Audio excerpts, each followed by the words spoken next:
ñoo ngi continuer di suivre situation bi am fee ci Ukraine foofu nag am nañ ay sénégalais yoo xam ne ñoo ngi fa woon c'est vrai que bu ñu leen njëkk a xayma ci njëlbeen amu nañ fichier boo xam ne ñoo ngi koy am mooy bi ñu président Macky Sall yëkkati woon xaalis bu bëri ñu toll ci 12 milliards 500 millions pour jagleel ko waa diaspora c'était en 2020 foofu amoon na une centaine motu woon sax 100 ñoo xam ne ñoo ngi Ukraine fichier boobu la moom lañ njëkk a jël di ci liggéey parce que nag avant sax bombardement yi di commencé maanaam 48 heures avant bombardement yi ñun waa Sénégal ci autorité ambassadeur Sénégal bu ñu toogal fee ca Pologne la ñoo ouvriroon lu ñu naan benn cellule de crise cellule de crise boobu aussi ambassadeur am intelligence boo xam ne da ko ubbi woon pour dugal ci représentant association sénégalais yu nekk Ukraine ñoom ñoo ngi ci biir cellule boobu en même temps aussi mu dugal responsable étudiant sénégalais yi fa nekk mais aussi fàttewul suñu consul honoraire bu nekkoon Kiev mu dugal ko ci cellule de crise boobu yemu fa dafa jël aussi ci ville yu mag yi comme ay Kharkiv comme ay Odessa comme ay Kiev ñoom yëpp aussi mu jël foofu ay représentants maanaam ay points focaux dugal leen ci cellule de crise boobu loolu nag boo gisee mu def ko parce que dafa bëggoon effectivement recommandation yi Sénégal yëpp mën ci jot mais en même temps ku nekk situation boo xam ne nga soxla ndimbal nga mën ko remonter ci nu mu gën a gaawee pour waa ambassade jot ci mën a jokkoog ak autorité compétente yu Ukraine pour ñu mën la assister mën la encadrer mais loolu aussi tax na liggéey boobu tax na ba ci juróom benn fukk ak juróomu sénégalais yoo xam ne dañ leen identifié ñaar fukk ak juróom dugg nañ tey ci Ukraine ñooñu moom ñu ngi en sécurité maanaam ci ñaar fukk ak juróom yooyu sax am na ñett yoo xam ne dugg nañ ci biir France donc ñooñu aussi président lu mu wax mooy ku egsi rek ñu jël la dugal la ci hôtel en même temps ñu jël la lépp en charge maanaam sa lekk ak sa naan yëpp ñu mën ko jël en charge hier aussi ambassadeur nee na ma am na yeneen ñeenti sénégalais yoo xam ne ñëw nañ ci frontière ba yaakaar naa fii ak ngoon mën na am ñu traverser frontière bi ñeneen ñi aussi am na ñoo xam ne ñoo ngi foofu Ukraine ba léegi mais ñoom ils sont dans des lieux sûrs am na ñoo xam ne sax am nañ ay soxna ay ukrainiens la mais ñoom ñëpp effectivement ñoo ngi jóg ak ñoom te li président wax rek mooy ñu mën leen dimbale comme ñu def pour ñaar fukk ak juróom yi mën a jóge Ukraine dugg Pologne ñeneen ñi aussi mooy fanweer yi ak juróom-benn yi mën a def noonu wala aussi mën a dugg ci yeneen dëkk ku fa toog aussi nga toog ci lieu boo xam ne lieu bu am sécurité la mais li ma mën a wax daal mooy nguuru Sénégal jóg na pour dimbali leen jàppale leen te bu ñu leen loger aussi ku bëgg a ñëw Sénégal ñun dañuy jël billet d'avion bi jël la en charge gunge la pour nga mën a ñib ci biir réew mi loolu daal mooy dispositif bu ñu fa def beneen aussi loo xam ne ma koy rafetlu mooy organisation boo xam ne réew Afrique ñoo ko def parce que ñëpp amuñu ambassade en Pologne mais ambassade yi fa nekk dañoo ne naam ñun kat effectivement ñoo ngi représenté suñu pays mais ñoo ngi représenté aussi le continent africain ba tax na ñoom ñëpp dañoo booloo manko boole seen doole nekk ca frontière ba ku fa dugg rek ñoo xam ne kii africain la ñu mën la accueillir mën la orienter mën la dimbali également réew Pologne aussi mu ngi def ay liggéey bu mucc ayib parce que hier rek am na ñetti volontaires polonais yoo xam ne ñoo gunge ñetti sénégalais ci frontière ba ci ambassade ba te boo ko xaymaa mu ngi toll ci 400 kilomètres donc mu nekk liggéey bu rafet maanaam daal ñëpp a mobiliser wu pour jàppale ñooñu pour gunge leen pour ñu bëgg a ñibbi ci Sénégal aussi ñu mën a ñibbi ci Sénégal ci jàmm ak salaam. Nous suivons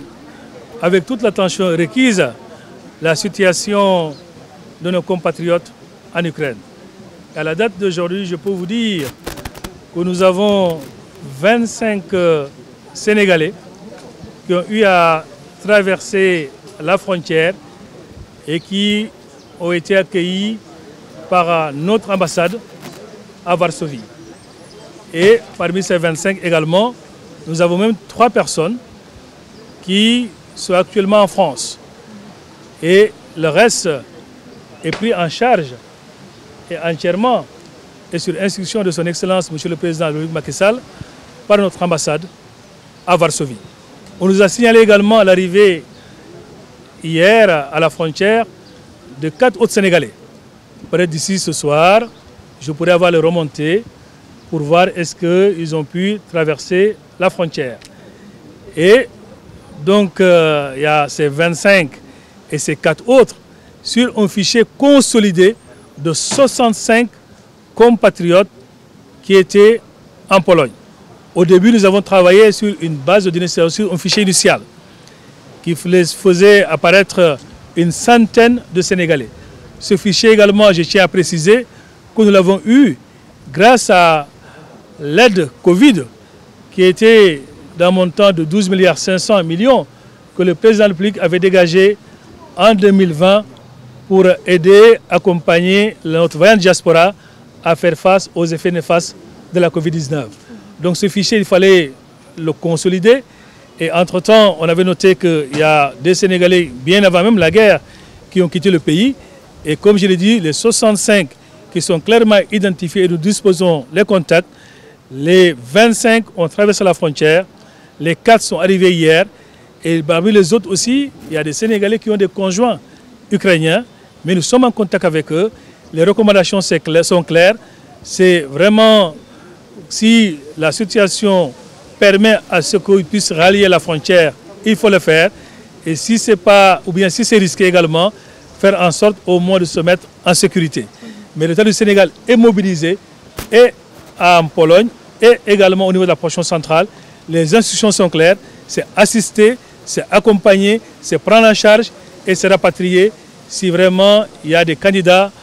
naturellement qui souhaiteraient revenir au Sénégal. Et je profite aussi de l'occasion pour magnifier cette belle organisation de l'ensemble des ambassades africaines en Pologne. Donc ces ambassades ont mutualisé aujourd'hui leurs forces, je dirais même leurs moyens, et en même temps aussi ont mis en place des équipes à la frontière pour accueillir au-delà même des citoyens de leur pays, d'autres Africains qui arriveraient à la frontière. Et pour l'instant, on n'a pas dénoté des accidents ou bien... Jusqu'ici, on touche du bois, on dit Alhamdulillah, ils sont sains et saufs. C'est vrai qu'il y a la psychose, c'est vrai également qu'il y a l'angoisse, il y a le désarroi. Mais j'ai eu aussi à m'entretenir avec des Sénégalais dignes, parce que ce n'est pas facile, ce n'est pas évident. Mais effectivement, ils sont restés dignes dans l'épreuve. Et certains sont sur les routes, c'est difficile. D'autres sont arrivés. Nous osons espérer aussi assez rapidement, comme on l'a fait avec les 25 premiers, et bientôt peut-être avec les 4 autres, les autres aussi vont arriver sains et saufs à la frontière et seront pris en charge par notre ambassade qui dispose aujourd'hui de moyens d'agir en prenant et en charge intégralement tous compatriotes sénégalais qui le souhaiteraient en Pologne, voire même dans les autres pays limitrophes.